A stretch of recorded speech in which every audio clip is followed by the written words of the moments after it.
Kinulang na ba tayo sa panahon?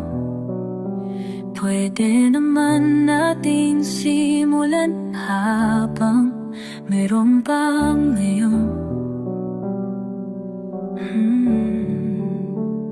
Iyong kamay ay abutin sa dilim, para bang saglit na hangin na nawalang kay bilis din.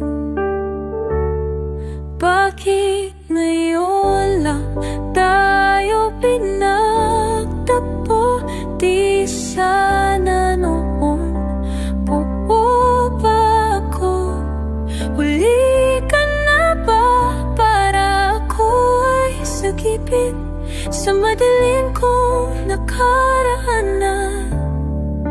Paulit bumabalik sa akin. Kaya mo nga ba akong buuin? Kaya mo nga ba akong bitbitin? Nakaparaming tanong ang sumasagi-sagi-hagi. Sa bawat saglit na tila walang hangganin. Bakit may